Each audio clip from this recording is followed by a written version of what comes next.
뭔가 난도질 당하는 느낌. 이젠 나는 없다. 홍명보 감독의 한국 축구. 아쉽게 막 내린 울산의 시간. 세상은 늘 공과가 존재한다. 2012년 런던 올림픽. 한국 축구 사상 첫 동메달 환희는 적어도 유튜버 세상에는 없다. 그라운드를 포기하고 입축구를 하는 소위 국가대표 출신들도 정치가 우선이다. 일부지만 그들이 지지한 외국인 후보가 감독이 안 되면 부조리를 지적할 뿐이다. 이름뿐인 자칭 축구 전문가라는 이들은 그저 부안해동이다. 대한축구협회 KFA 위 과오는 어제 오늘 일이 아니다.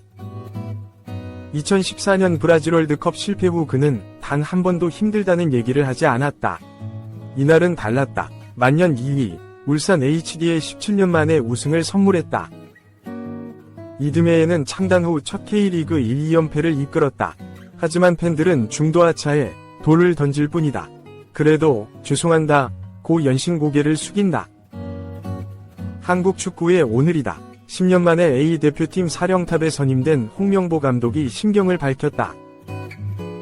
홍 감독은 10일 울산 문수축구 경기장에서 열린 광주FC와의 하나은행 K리그 1 2024 22라운드를 지휘한 후 A대표팀 이슈에 대한 기자회견을 열었다. 10년의 시간이 교차했다. 홍 감독은 내 인생에서 가장 큰 어려운 시기가 2014년 월드컵이 끝난 뒤였다. 솔직한 심정은 대표팀에 가고 싶지 않았다. 그 다음에 어떤 일이 벌어지는지도 알고 있다. 며 말문을 열었다.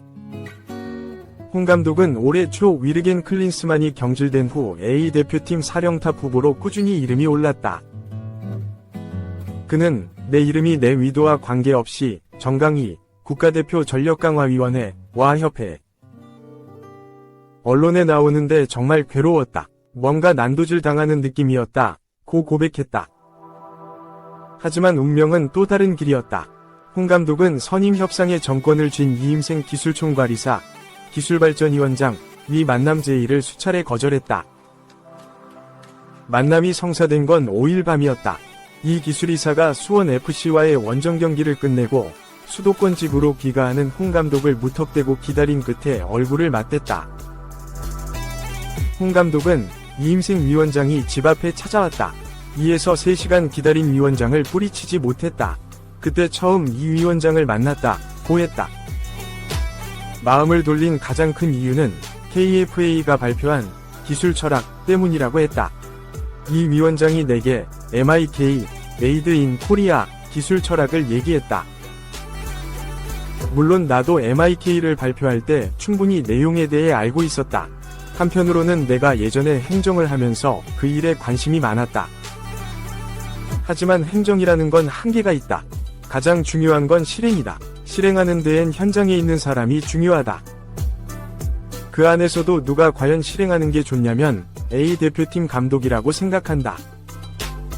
홍 감독은 그 자리에선 결정하지 못했다. 밤새 고민했고 솔직히 두려웠단다. 그러나 홍 감독은 결과적으로는 내 안에 있는 뭔가가 나오기 시작했다. 이게 내 축구 인생에서 마지막 도전이 될 수 있다는 생각을 했다. 예전 실패를 했던 그 과정과 그 후 일을 생각하면 끔찍한 일이지만 반대로 다시 한번 도전해보고 싶다는 강한 승부욕이 생긴 것도 사실이다. 팀을 정말로 새롭게 만들어서 정말 강한 팀으로 만들어서 도전해보고 싶은 생각이 있었다. 고 강조했다. 그리고 밤새도록 고민하고 고뇌하고 내겐 그 시간이 너무나 길었다. 왜냐하면 나를 지켜야 하기 때문이다. 10년 만에 간신히 재미있는 축구를 하고 선수들과 즐거운 시간을 보내는데 결과적으로 나를 버리지 않으면 안 된다는 생각을 했다. 난 나를 버렸다. 이젠 나는 없다.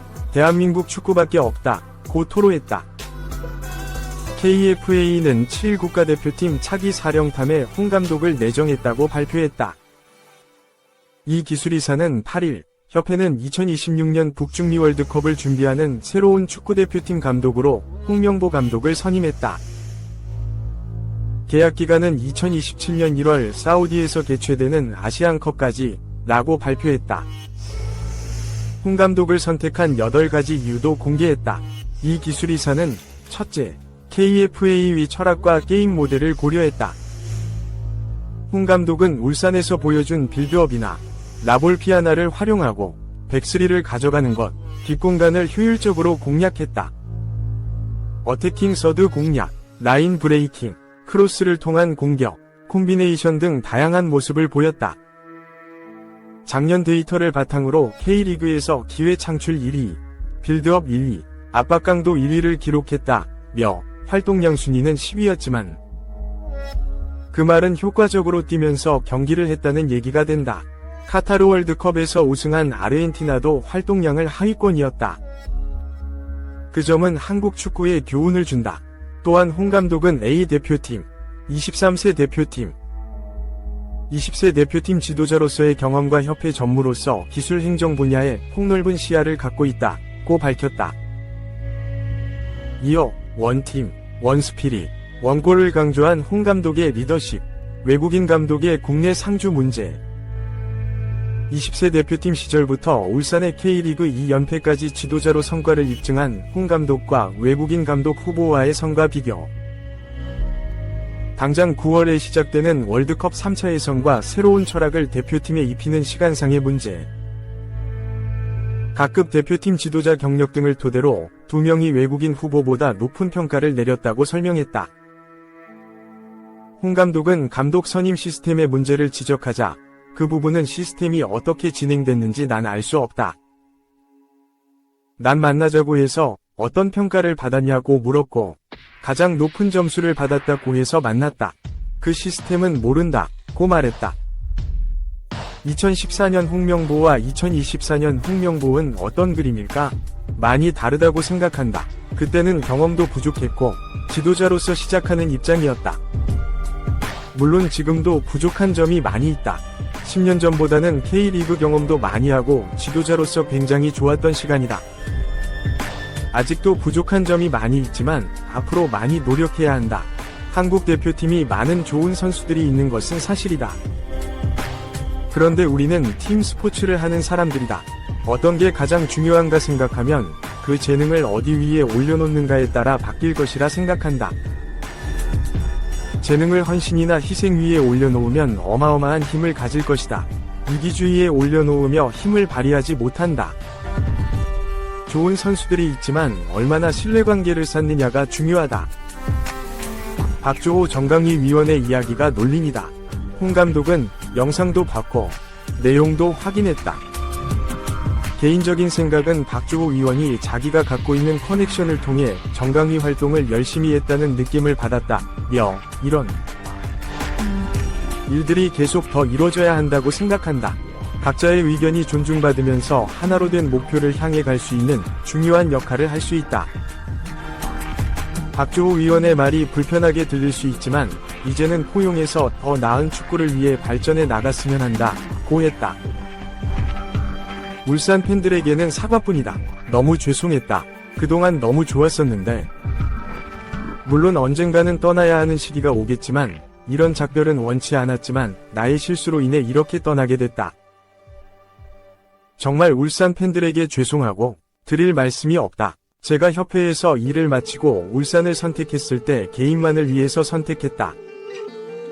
울산에 있으면서 선수와 팬, 축구만을 생각하면서 보냈던 시간이 좋았다. 오늘 여러가지 생각이 들었다.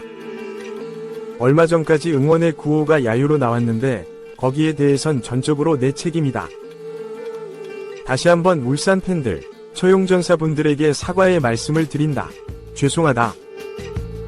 홍 감독의 울산 시간은 광주전을 끝으로 사실상 막을 내렸다. 2. 홍명보 떠나도 문제없다. 울산. 서울 꺾고 선두 탈환, 제주는 포항의 급장승, 종합. 홍명보 감독의 축구 국가대표팀 선임이 공식화된 날, 홍 감독을 떠나보낸 울산 HD는 보란듯이 승정보를 울렸다. FC 서울의 급장승을 거두고 선두 자리를 되찾았다. 제주 유나이티드도 포항 스틸러스의 극장 역전승을 거두고 순위를 끌어올렸다. 이경수 감독 대행이 이끈 울산은 13일 오후 7시 울산 문수축구 경기장에서 열린 서울과의 하나은행 K리그 1 2024의 2-3 라운드에서 후반 추가 시간 3분에 터진 주민규의 극장골을 앞세워 1에서 0으로 승리했다. 이날 승리로 울산은 승점 42, 12승 6무 5패를 기록.